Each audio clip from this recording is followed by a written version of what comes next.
Իրան-Իսրայել հակամարտությունը եւ այդ առճակատումից ածանցված երևույթները կարող են եւ բացասական եւ դրական ազդեցություն ունենալ Հայաստանի տնտեսության վրա։ Վերլուծաբանների դիտարկմամբ ամեն ինչ կախված այն բանից, թե այդ սրացումը որքան կարող է տևել եւ մինչեւ ուր հասնել։ Հայաստանի եւ Իրանի միջեւ առևտրաշրջանառության ծավալը $750 միլիոն է հասնում։ Հայաստանն Իրանից տարբեր տեսակի ապրանքներ է ներմուծում՝ վառելիք, արմատուրաներ, տրիկոտաժ։ Իրանից Հայաստան է ներմուծվում նաեւ գազ, ինչը վերածվում է էլեկտրաէներգիայի եւ արտահանվում Իրան։ Եթե դատարի մատակարարել, ասենք կամ նավթամթերք կամ ասենք շինարարական նյութեր, մեզ մոտ կարող են մի քանի խնդիրներ առաջանալ։ Առաջինը, որ նավթի գները կարող են դիպտիվ առաջանալ եւ բարձրանալ։ Երկրորդը, գազի դեպքում գազի ֆեչին էլեկտրաէներգիան արտադրում վաճառում եւ նաեւ ջեկը իր գործունեությունը կարող է որոշակի ընդհատվել։ Հայաստանում տնտեսական ոլորտի մասնագետները պետք է առաջնահերթ զբաղվեն լոգիստիկ մատակարարումների հարցերով։ Հայկական բեռների մի մասը մնացել է Բանդեր Աբբաս նավահանգստում եւ Իրանի ճանապարհներին։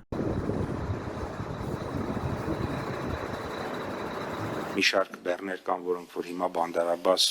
նավահանգստում կանգնած են, դեռ դուրս չեն եկել, մի շարք բեռներ ճանապարհներին են կանգնած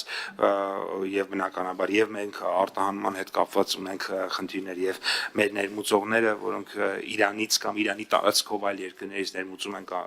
կատարում, ունեն այս պահին բազմաթիվ խնդիրներ, հասկանալի է, որ դրանք մակրոգործոններ են, որոնք որ մեր կառավարման շրջանակից շատ այսպես ասած ցավոք սրտի շատ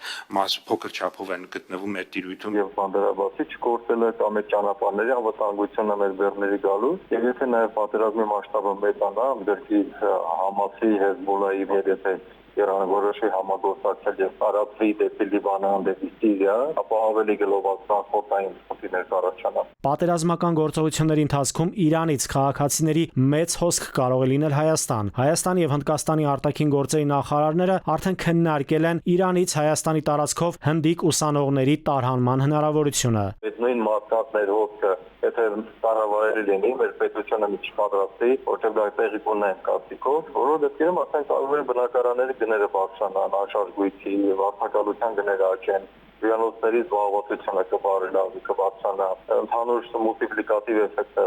հանուր են ծախսեր են կատարելու, ապրելու են, սնունդ են օգտագործելու տրանսպորտ եւ այլ բաներ, ուրեմն բոլոր ծառայությունները ակտիվանան։ Տնտեսագետները կանխատեսում են, որ կլինեն նաև իրանցի գործարարներ, որոնք կնախընտրեն ներդրումներ կատարել Հայաստանում, եւ հնարավոր է նրանք իրենց բիզնեսը տեղափոխեն Հայաստան։ Մեր երկրի տնտեսության եւ ֆինանսական ոլորտի պատասխանատուները Իրան-Իսրայել պատերազմական ֆոնին տնտեսական ցուցանիշներ են ներկայացնում, որ օրինակ ռիսկային սցենարի դեպքում Հայաստանում տնտեսական աճը կարող է 5.1%-ից նվազել մինչև 1.3%։ Նայիրի Մուրադյան, ժամը լրատվական։